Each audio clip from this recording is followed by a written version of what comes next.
Modes of reproduction used by single organism. Single organism means this is the asexual type of reproduction. तो asexual reproduction में भी कितने और type होते हैं उनको आज हम कर रहे हैं। यहां पर देखिए क्या बताया है टाइप्स ऑफ एसेक्सुअल रिप्रोडक्शन में। मोड ऑफ रिप्रोडक्शन है, रिप्रोडक्शन का प्रकार है, वो निर्भर करता है किसके ऊपर, बॉडी डिजाइन के ऊपर। Creation of new generation from a single individual is called asexual reproduction. Single individual के द्वारा अगर नए ऑर्गेनिज्म प्रोड्यूस हो रहे हैं तो उसको एसेक्सुअल रिप्रोडक्शन बोलेंगे। यहां पर कोई गैमिट फॉर्मेशन नहीं हो रहा है और गैमिट का फ्यूजन भी नहीं हो रहा है, तो उस तरीके का मोड ऑफ रिप्रोडक्शन है वो कहलाता है एसेक्सुअल रिप्रोडक्शन। एसेक्सुअल रिप्रोडक्शन के कौन कौन से टाइप हैं? सबसे पहला टाइप है बच्चों यहां पर फीजन है। पहला टाइप फीजन, दूसरा है फ्रेगमेंटेशन, तीसरा रीजनरेशन, चौथा बडिंग और पांचवा वेजिटेटिव प्रोपेगेशन और छठा है स्पोर फॉर्मेशन। ये 6 प्रकार हैं जो किस में पाए जाते हैं, एसेक्सुअल रिप्रोडक्शन में पाए जाते हैं। एसेक्सुअल रिप्रोडक्शन में 6 टाइप पाए जाते हैं। सबसे पहला मतलब होता है फीसन का मतलब होता है टू स्प्लिट।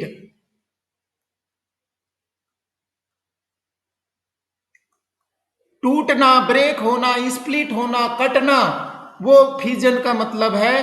और ये फीजन है वो आगे हम डिटेल में पढ़ेंगे। ये 2 टाइप के होते हैं बच्चों, आप ध्यान रखिए। पहला टाइप है बाइनरी फीजन,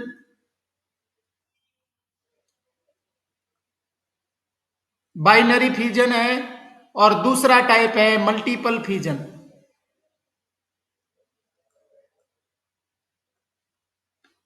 बाइनरी का बाई का मतलब क्या होता है, टू। एक पेरेंटल बॉडी है वो डिवाइड होकर के 2 में डिवाइड हो जाए, स्प्लिट हो जाए। सिंगल पेरेंटल बॉडी है वो डिवाइड होकर के 2 बना दे, मान लीजिए ये कट हो जाए, बीच में से स्प्लिट हो जाए, तो वो क्या कहलाएगा, बाइनरी फीजन बोलेंगे। अगर एक पेरेंटल सेल है वो डिवाइड होकर के बहुत सारी मल्टीपल सेल्स बना ले तो वो कहलाता है मल्टीपल फीजन। ठीक है। इसके बाद में फ्रेगमेंटेशन का मतलब होता है organism body divide into pieces.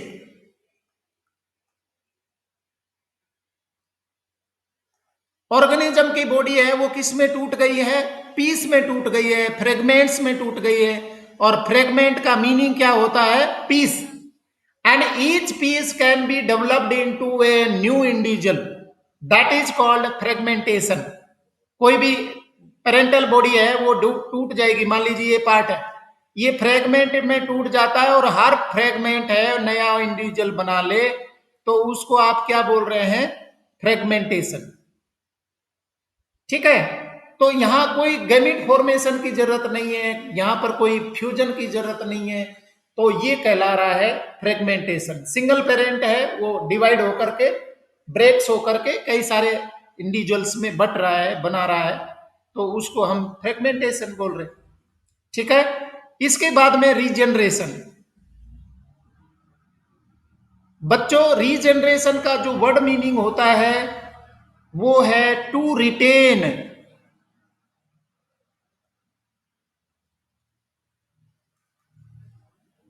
और रीगेन लॉस्ट बॉडी पार्ट।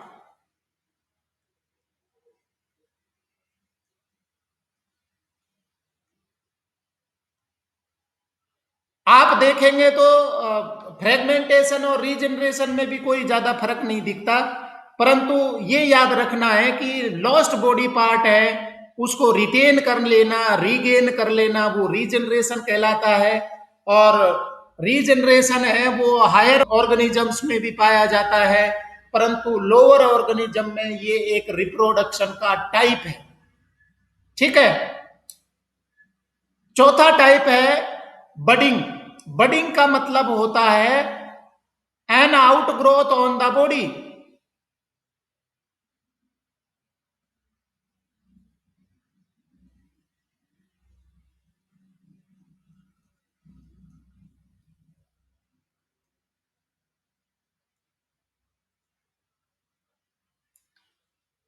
ये आउटग्रोथ है वो एक रिप्रोडक्शन का टाइप बनाती है, मतलब जो भी आउटग्रोथ डेवलप हो रही है वो एक नए इंडिविजुअल को जन्म दे रही है तो वो कहलाती है बडिंग।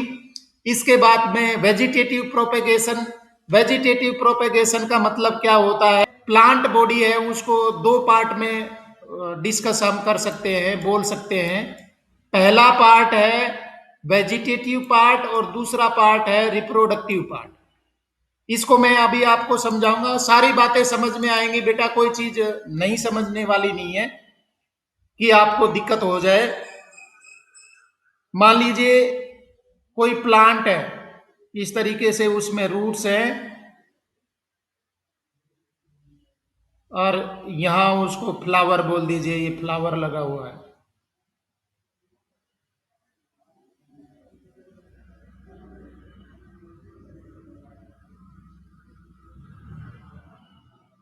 ये प्लांट है, लीव्स बना दीजिए।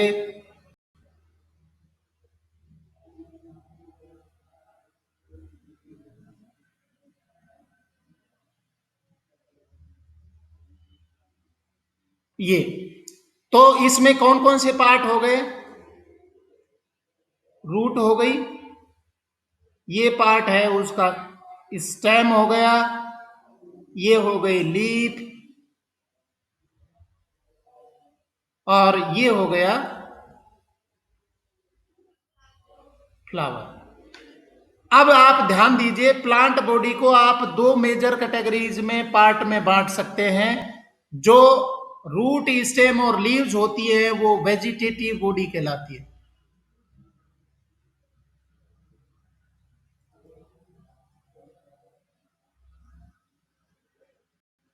और जो फ्लावर होता है वो कहलाता है reproductive body.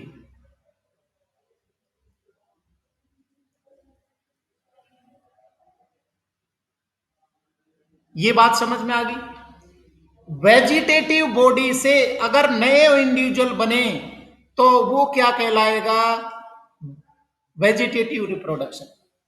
Formation of new plants from vegetal part of the plant. New plant कहां से बन रहे हैं? Vegetal part of the plant, तो वो कहलाएगा वेजिटेटिव प्रोपेगेशन। वेजिटेटिव का मतलब वेजिटेटल। वेजिटेटिव में कौन कौन से आते हैं? रूट है, स्टेम है और लीव्स है, ये वेजिटल पार्ट है। अगर रूट से नया प्लांट बने, स्टेम से नया प्लांट बने, लीव से नया प्लांट बने तो वो क्या कहलाएगा? वेजिटेटिव। और प्रोपेगेशन का मतलब होता है प्रोडक्शन या फॉर्मेशन ऑफ यंग वंस। तो वेजिटेटिव प्रोपेगेशन का बहुत सिंपल सा मीनिंग निकल के आया, वेजिटल पार्ट अगर यंग वंस बनाए, न्यू इंडिविजुअल्स बनाए तो वो कहलाता वेजिटेटिव प्रोपेगेशन। और नेक्स्ट है स्पोर फॉर्मेशन। बच्चों स्पोर फॉर्मेशन, एक्चुअली में स्पोर का मतलब तो सीड होता है, परंतु यहां सीड की बात नहीं करेंगे। जो स्ट्रक्चर स्पोर्स है वो बनते हैं और उन स्पोर से न्यू इंडिविजुअल्स है वो जनरेट होते हैं, तो उनको हम क्या बोल रहे हैं? Spore formation. ये सारे टाइप है, हम आज चर्चा करेंगे कौन कौन से कहां पर पाए जाते हैं,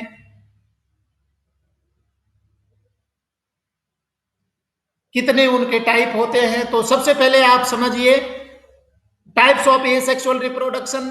फिशन है, fragmentation, regeneration, budding, vegetative propagation, spore formation. ये सिंगल पेरेंट के द्वारा होते हैं और इसको हम कह सकते हैं कि गैमीट का फ्यूजन नहीं हो रहा है, इसलिए एसेक्सुअल है। अब सबसे पहले बात कर लीजिए टाइप्स, कौन कौन से टाइप है एसेक्सुअल रिप्रोडक्शन के? फिशन है। फिशन कितने प्रकार का होता है? दो तरीके का। बाइनरी फिशन का मतलब है कि सबसे पहले यूनिसेलुलर ऑर्गेनिज्म अमीबा है, इसका न्यूक्लियस है वो डिवीजन होगा। याद रखिए न्यूक्लियस के डिवीजन को हम कहते हैं काइनेसिस, और साइटोप्लाज्म के डिवीजन को हम कहते हैं साइटोकाइनेसिस। तो सबसे पहले कौन सा होगा? कैरियोकाइनेसिस होगा, and after that cytokinesis takes place. तो आप यहां देख पा रहे हैं ये न्यूक्लियस है वो इलोंगेट हुआ, डंबल शेप हुआ, और ये डिवीजन हो गया। उसके बाद में इसका साइटोप्लाज्म है वो फोरो बन करके और कॉन्स्ट्रिक्शन बन गया, ये डिवाइड हो गया, एक सेल से दो सेल बनी। तो बाई का मतलब यहां पर हमने चर्चा करी, बाई का मतलब होता है टू। तो एक पेरेंटल बॉडी है वो टू सेल्स में, डॉटर सेल्स में डिवाइड हो जाती है, तो वो कहलाता है बाइनरी फिशन। ये बाइनरी फिशन का ही दूसरा टाइप है लेशमैनिया में।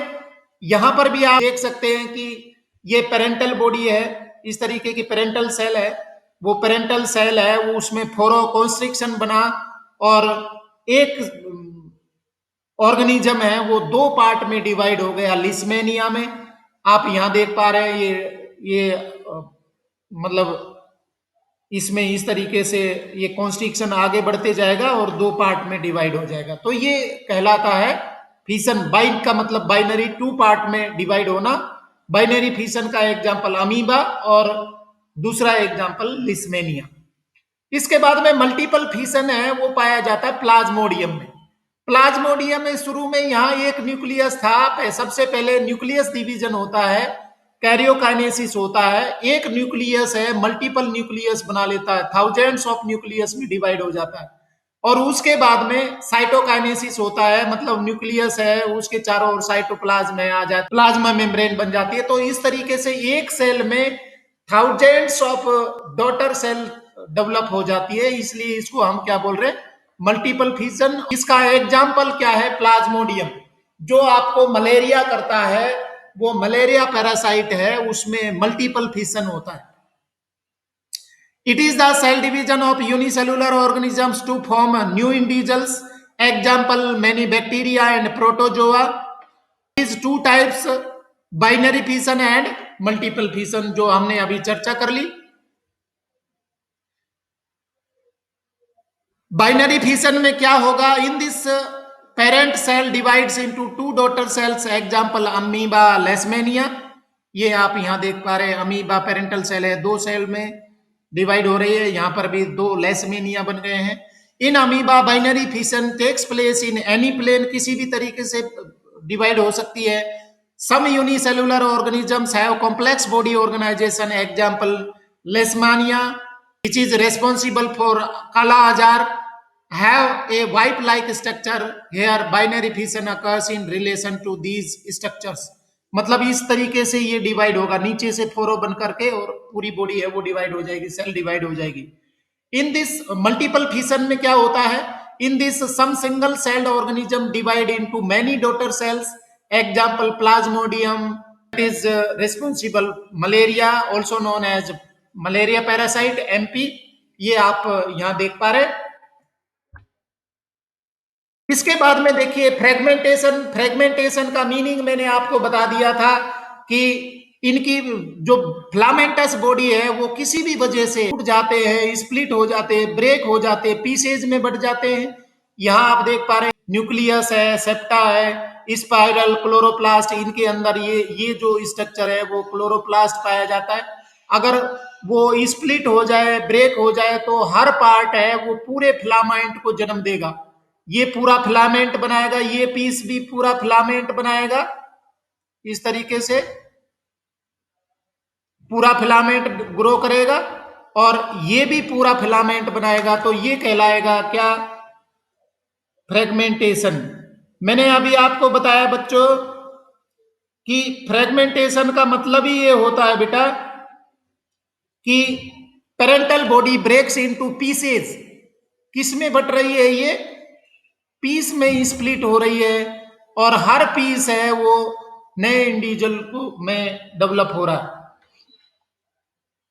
देख लेते फ्रेगमेंटेशन में क्या बोला है। In this an organism simply breaks up into smaller pieces that are known as fragments and they grow into new individuals, example spirogyra, greenish filamentous multicellular, structures seen in pond or lake. All multicellular organisms cannot simply divide cell by cell because the cells are organized as tissues and organs. Here, different cell types perform different functions. So, reproduction is also performed by a specific cell type. It can grow, proliferate, and make other cells. तो हर एक organism है वो इस तरीके से divide होकर के और रिप्रोडक्शन नहीं करता है, परंतु स्पायरोगायरा में फ्रेगमेंटेशन के द्वारा रिप्रोडक्शन होता है। इसके बाद में तीसरा जो टाइप है रीजनरेशन का, मतलब तीसरा टाइप है ये सेक्सुअल रिप्रोडक्शन का, वो है रीजनरेशन। रीजनरेशन का मीनिंग आपको मीनिंग बताया था। रीजनरेशन का मीनिंग होता है कि रिटेन और regain the lost part, retain और regain the lost body part, that is regeneration. अब आप इसका एग्जांपल देख लीजिए, मैं पूरा समझाऊंगा। स्लाइड देखिए। Regeneration in plain area, plain area में रीजनरेशन हो रहा है, और regeneration in hydra. In this, a differentiated organism is cut into many pieces and they grow into separate individual. Example, Hydra and Planaria. During regeneration, some specialized cells proliferate to form a cell mass. From these, different cells undergo development to form various cell types and tissues. Regeneration is not the same as reproduction since most organisms do not normally depend on regeneration for reproduction. Also, many organisms use this only to regenerate lost part. मतलब regeneration है वो कुछ organism में ही पाया जाता है, और बाकी ऑर्गेनिज्म में रीजनरेशन है वो सिर्फ लॉस्ट बॉडी पार्ट को रिटेन करने का काम करते हैं, वो रिप्रोडक्शन में उनका कोई रोल नहीं है। मैं आपको बहुत अच्छे से इस बात को समझाऊंगा। रीजनरेशन में आप यहां बोल सकते हैं कि ये प्लेन एरिया है, इसके तीन पार्ट है, ये हेड पार्ट, ये मिडिल पार्ट और ये टेल पार्ट। तीन पार्ट में आपने उसको कट किया, हेड पार्ट ये इस तरीके से। अब मुझको आप एक बात बताइए, हेड पार्ट ने क्या क्या चीजें लॉस्ट की है? मिड पार्ट और टेल पार्ट है वो लॉस किए हैं। तो आप देखिए, ये मिड पार्ट और टेल पार्ट को रिटेन कर लेगा। मतलब इसने क्या रिगेन किया है? नंबर 2 पीस को और नंबर 3 पीस को रिटेन कर लिया। और मिडिल पार्ट ने क्या लॉस किया है? हेड पार्ट लॉस किया और टेल पार्ट लॉस किया। तो ये रिटेन कर लेगा, हेड पार्ट को इसने बना लिया और टेल पार्ट को बना लिया। पहला और तीसरा पार्ट उसने रिगेन कर लिया। इसके बाद में टेल पार्ट ने क्या लॉस किया है? इसने फर्स्ट और सेकंड पार्ट को लॉस किया, तो यहां पर फर्स्ट और सेकंड को रिटेन कर लेगा। बच्चों, आप कह सकते हैं कि सर फ्रेगमेंटेशन और रीजनरेशन में फिर फर्क क्या हुआ? आप यहां देखिए कि फ्रेगमेंटेशन में एक छोटा सा पीस है वो बहुत मैसिव स्ट्रक्चर बना सकता है, बहुत बड़ी स्ट्रक्चर बना सकता है, परंतु यहां पर आप देखेंगे जो जितना पार्ट उन्होंने लॉस किया है उतना ही रिटेन कर रहे हैं। ठीक है, दोनों में फर्क है। मान लीजिए आप इसको समझ सकते हैं कि एक फ्रेगमेंटेशन ऐसा हुआ, इसने पेरेंटल बॉडी है सपोज 1 मीटर की थी, 1 मीटर पेरेंटल बॉडी है, ये टूट करके और ये फ्रेगमेंट है वो 4 मीटर की फ्रेगमेंट, ये फिलामेंटस बॉडी बना सकता है। जबकि पेरेंट में तो 1 ही मीटर था, यहाँ 4 मीटर कहां से आ गया? तो ये पार्ट है उसने अपने से पेरेंट से ज्यादा लेंथ शेप साइज ले सकता है, जबकि इसमें आप देखेंगे कि वो जितना उन्होंने लॉस किया उतना ही रिटेन करते। समझना आप बात को। रीजनरेशन और फ्रेगमेंटेशन में फर्क है। रीजनरेशन का मतलब जितना पार्ट उन्होंने लॉस किया है उतना ही रीगेन कर रहे हैं। मैंने आपको समझा दिया, हेड ने मिडिल पीस और टेल को रिटेन किया है, मिडिल पीस ने हेड और टेल को रिटेन किया है, और टेल ने हेड और मिडिल पीस को रिटेन किया है, बाकी नथिंग। ठीक है, तो ये प्रोसेस क्या कहलाती है? रीजनरेशन कहलाती है। और आप रीजनरेशन बच्चों देख पाते हैं, जो छिपकली में क्या होता है, वो जब पूंछ कट जाती है वापस रिटेन कर लेती है, परंतु वो रिप्रोडक्शन का टाइप नहीं है, क्योंकि रिप्रोडक्शन में तो नया इंडिविजुअल बनना चाहिए। अगर पूंछ है वो भी पूरी छिपकली तैयार कर लेती तो वो रिप्रोडक्शन हो जाता। वो सिर्फ रीजनरेट लॉस्ट बॉडी पार्ट को उसने रिटेन किया। तो ये हायर ऑर्गेनिज्म में सिर्फ रीजनरेशन है, लॉस्ट पार्ट को रिटेन करने का तरीका है, रिप्रोडक्शन का नहीं है।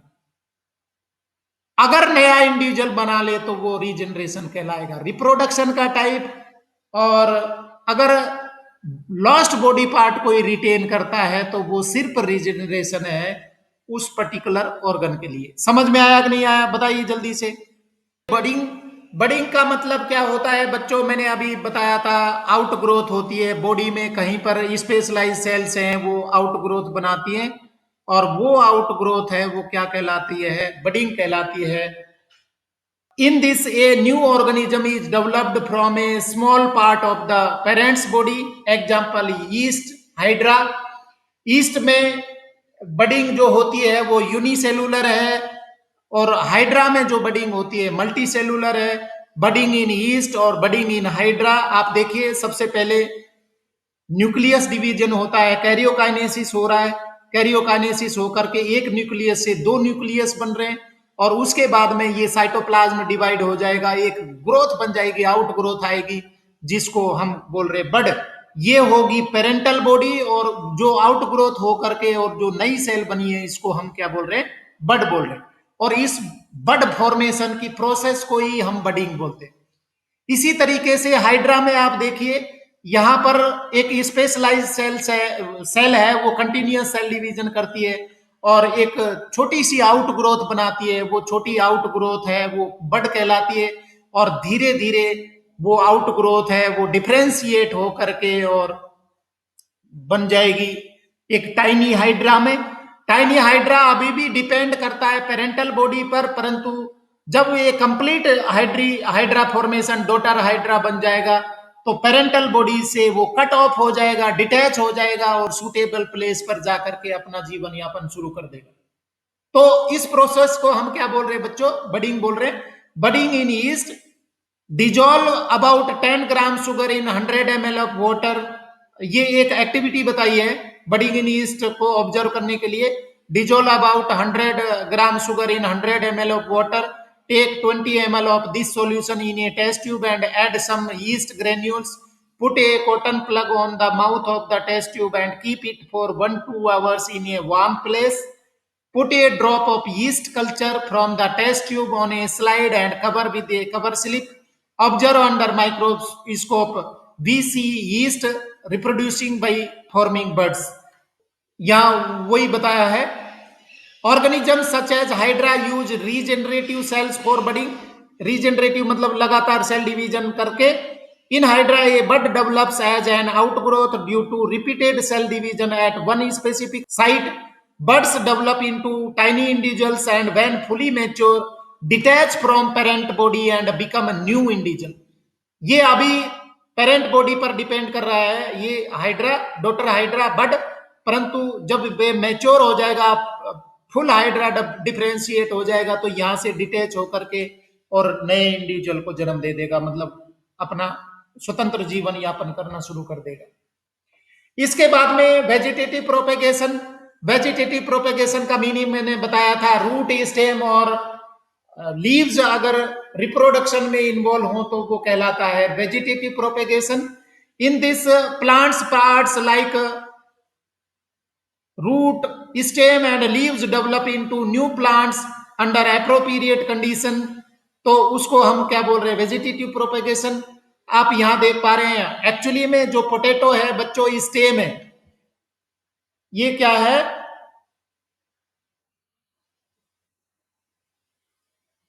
पोटैटो स्टेम है,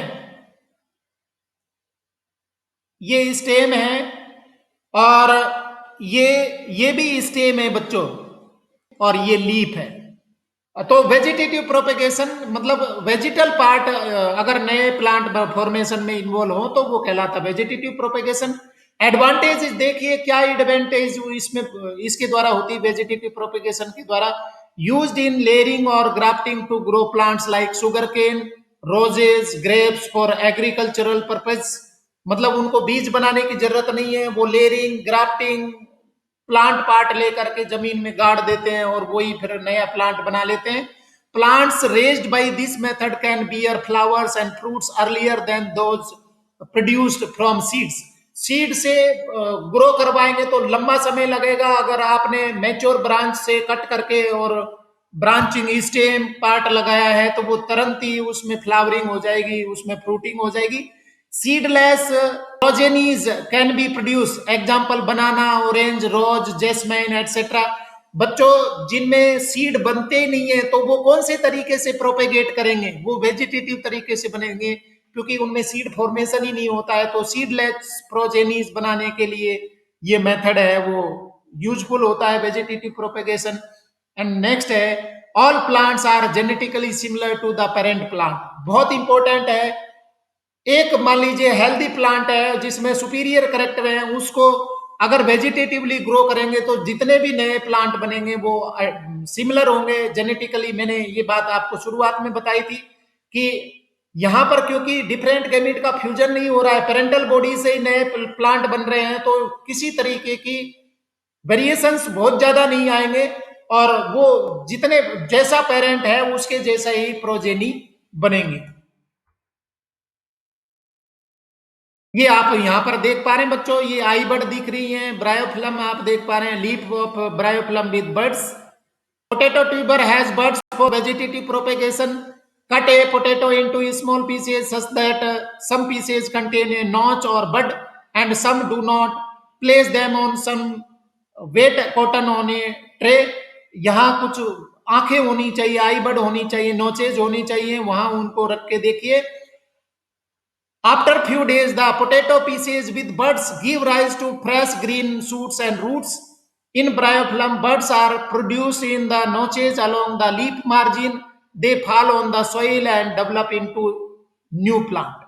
ये नोचेज होती है, यहाँ पर इस तरीके की बडिंग आ जाती है और वो जमीन पर गिर कर और नया प्लांट बना लेंगे। In many plants, vegetative propagation occurs through stem cutting with at least one leaf for photosynthesis. आप मनी प्लांट लगाएंगे, एक लीफ होगी, उसको काट करके और लगा दीजिए, वो कट पीस है वो लग जाएगा।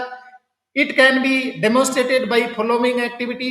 Cut some pieces of a money plant such that they contain at least one leaf. Cut out some other portions between two leaves. Dip one end of all pieces in water. After few days, it is observed that portion of money plant with at least one leaf grows and gives rise to a fresh leaves. But money plant without leaf dies. जिनमें leaf नहीं है वो मर जाएंगे और जिनमें एक भी लीफ है तो वो ग्रो कर जाएंगे। इसके बाद में टिश्यू कल्चर, एक इसको माइक्रो प्रोपेगेशन भी बोलते हैं। प्लांट का कोई भी सेल लेकर के और उनको कल्चर करवा करके नए प्लांट बना लिए जाते हैं, तो सेल लेवल पर वेजिटेटिव प्रोपेगेशन हो रहा है तो उसको हम बोलते हैं टिश्यू कल्चर। यहां आप देख पा रहे हैं ये टिश्यू कल्चर हो रहा है, कुछ सेल्स के गुच्छे लिए और उनमें ये प्लांट लेट तैयार हो जाएंगे और प्लांट लेट तैयार हो करके और नए प्लांट बन जाते हैं। It is a method of growing tissues और cells from a plant in artificial medium. Cells are divided rapidly to form callus, a small group of cells. It is transferred to another medium containing hormones for growth and differentiation. Then the plant dates are placed in the soil. They grow into mature plants. Thus, many plants can be grown in disease-free condition. This technique is commonly used for ornamental plants. तो जो naturally grow नहीं कर पा रहा है, naturally multiply नहीं कर पा रहा है, नेचुरली रिप्रोडक्शन नहीं कर पा रहा है, तो टिश्यू कल्चर के द्वारा उसको हम कल्चर करवा सकते हैं। जो प्लांट पार्ट की सेल ली जाती है उसको बच्चों एक्स प्लांट बोलते हैं। मान लीजिए रूट को टिश्यू कल्चर में, रूट की सेल को टिश्यू कल्चर में यूज कर रहे हैं तो एक्स प्लांट रूट हुआ। लीफ को ले रहे हैं तो लीफ हुआ, स्टेम को ले रहे हैं तो स्टेम हुआ। और प्लांट, जो भी प्लांट पार्ट इस टिश्यू कल्चर के लिए सेल्स ली जाती है वो एक्स प्लांट कहलाता है। एक्स प्लांट है वो कंटिन्यूअस सेल डिवीजन करेगा और एक मास ऑफ सेल्स बनाएगा, जिसको बोला है कैलस।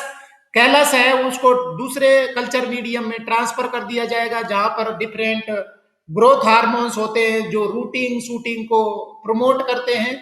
और इस तरीके से बिना सीड फॉर्मेशन के बहुत सारे प्लांट हैं वो आप डेवलप कर सकते हैं। और लास्ट टाइप है हमारा स्पोर फॉर्मेशन।